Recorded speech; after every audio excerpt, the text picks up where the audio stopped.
नमस्कार, मी वृषाली पाटील बातमीपत्रात आपलं स्वागत करते। या बातमीपत्रात पाहूया महत्त्वाच्या 50 बातम्या सुपरफास्ट पद्धतीने।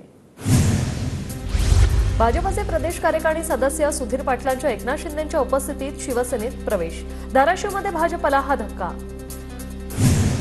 नांदेडच्या जिल्हा सरचिटणीस सुहास पाटील यांचा काँग्रेसमध्ये प्रवेश। नाना पटोलेंच्या उपस्थितीत पक्षप्रवेश संपन्न। सुहास पाटील हे माजी खासदार प्रताप पाटील चिखलीकरांचे अत्यंत जवळचे कार्यकर्ते होते। येवला लासलगाव विधानसभा मतदारसंघातून सचिन आहेर इच्छुक उमेदवार। महायुतीत जनसंवाद मेळाव्यात आहेर यांना उमेदवारी देण्याची पदाधिकाऱ्यांची मागणी। वादग्रस्त आयएस अधिकारी पूजा खेडकरला मोठा धक्का। नियमांचं उल्लंघन केल्याप्रकरणी यूपीएससीकडून खेडकरची उमेदवारी रद्द। भविष्यात परीक्षाही देता येणार नाही। राज्यातील धान्य वितरण ठप्प। सर्व्हरमधील बिघाडामुळे 10 दिवसांपासून लाभार्थ्यांची गैरसोय। लाभार्थ्यांना सर्व्हरच्या बिघाडाचा फटका।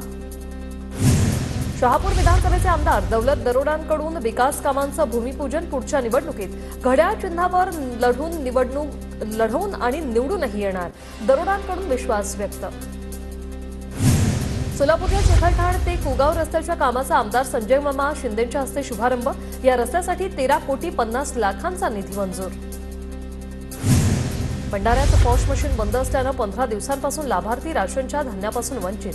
संपूर्ण महाराष्ट्रातील रेशन कार्ड धारक धान्याच्या प्रतीक्षेत। रत्नागिरीतही पॉश मशीनला नो रेंज। धान्य वितरणात अडचणी। जुलै महिन्यातील 80 ते 85% धान्य वितरण झालं नाही। धान्य घेण्यासाठी नागरिकांच्या रांगा। रायगड जिल्ह्यात पावसाचा जोर वाढला। माणगाव महाड पोलादपूरमध्ये जोरदार पाऊस। काळ नदी दुथडी भरून वाहते। खडकवासला धरणातून आज पुन्हा 11,000 क्युसेक पाण्याचा विसर्ग सोडला जाणार। नदीकाठच्या लोकांना काळजी घेण्याचं आवाहन। धरण क्षेत्रात पावसाचा जोर वाढला। सिंहगड किल्ल्यावर जाणाऱ्या रस्त्यावर दरड कोसळली। सिंहगड किल्ला आठवडाभर पर्यटकांसाठी बंद। दरड हटवण्याचं काम सुरू।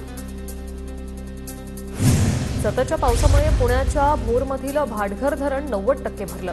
भोर शहराला दिवसाआड होणारा पुरवठा पूर्ववत करण्याची मागणी। शिंदे गटाचं भोर नगरपालिका पाणीपुरवठा अधिकाऱ्यांना निवेदन। वाशिम जिल्ह्यात अडाण नदीला पूर। नदीकाठच्या शेतजमिनी पाण्याखाली। खरबी गणेशपूर मंगळूरपीर मार्गावरील वाहतूक बंद। वाशिमच्या मालेगाव तालुक्यातील गिव्हाकुटे येथे सिंचन तलाव ओव्हरफ्लो तर सखल भागात पाणी साचल्यानं शेती पिकाचं मोठं नुकसान। पुण्याच्या इंदापुरातील उजनी धरण 50% भरलं। 2 महिन्यात उजनी धरणात 60 टीएमसी पाणीसाठा। धरणात 21,000 क्युसेक पाण्याचा विसर्ग। गोंदियातील इटियाडोह धरणात 100% पाणीसाठा। 2 महिन्यात 719.75 मिलीमीटर पाऊस। राज्यात खरीपाची 96% पेरणी। मका सोयाबीन उडदाचा उच्चांकी पेरा। राज्यात सर्वदूर झालेल्या पावसामुळे पेरणीचा टक्का वाढला। अतिवृष्टीमुळे राज्यातील सोयाबीन कापूस आणि भाजीपाल्याला सर्वाधिक फटका। 127 तालुके बाधित। 1,00,000 हेक्टर क्षेत्रावर पाणी। सततच्या पावसामुळे गोंदिया जिल्ह्यातील 1,306 घरांची पडझड। पुराच्या पाण्यात 25 जनावरं वाहून गेली तर 5 जणांचा मृत्यू झालाय। जिल्हा आपत्ती व्यवस्थापन विभागाची माहिती। रत्नागिरी आणि कोल्हापूर जिल्ह्याला जोडणारा अणुस्कुरा घाटाचं सौंदर्य खुललं। पावसाळ्यात बहरलेल्या घाटाचं सौंदर्य ड्रोन कॅमेऱ्यात कैद। यवतमाळ जिल्ह्यातील येळाबारा धबधबा प्रवाहित। वाघाडी प्रकल्प पूर्णतः भरल्याने धबधबा पाहण्यासाठी पर्यटकांची गर्दी। जालन्यातील भोकरदन तालुक्यातील म्हैसाघाट धबधबा ओसंडून वाहतोय। मनमोहक धबधब्याची पर्यटकांना भुरळ। अहमदनगरच्या निवासामध्ये माऊलींच्या दर्शनासाठी भाविकांची मोठ्या संख्येने गर्दी। ज्ञानदेव आणि तुकारामांच्या जयघोषाने निवासानगरी दुमदुमली। नाशिकच्या सातपूर सिडको परिसरात भागवत सप्ताहाचा समारोप। सप्तमीच्या दिवशी पणत्या आणि दिव्यांची सजावट। सप्ताहाच्या सप्तमीला हजारो भाविकांची उपस्थिती। जळगाव एसटी विभागाला पांडुरंग पावला। आषाढी वारीतून तब्बल 2,43,00,000 उत्पन्न। जळगावच्या 11 आगारातून पंढरपूरसाठी 1,030 बस। कोल्हापूरच्या इचलकरंजीत पूरग्रस्त नागरिकांची मनपा कर्मचारी आणि सामाजिक कार्यकर्त्यांकडून करमणूक। पूरग्रस्तांच्या छावणीत जाऊन विरंगुळा व्हावा यासाठी गायली गाणी। नाशिकमध्ये झोपड्यांना भाडेपट्टा लागू करण्यासाठी 8 दिवसात प्रस्ताव सादर करण्याचे निर्देश। झोपडपट्टीवासियांना हक्काचं घर मिळण्याच्या दृष्टीने झोपडपट्टी पुनर्वसन प्राधिकरण स्थापन। वर्ध्याच्या हिंगणघाट आणि समुद्रपूर तालुक्यात ओला दुष्काळ जाहीर करण्याची मागणी। शरद पवार गटाचं हिंगणघाटच्या तहसीलदारांना निवेदन।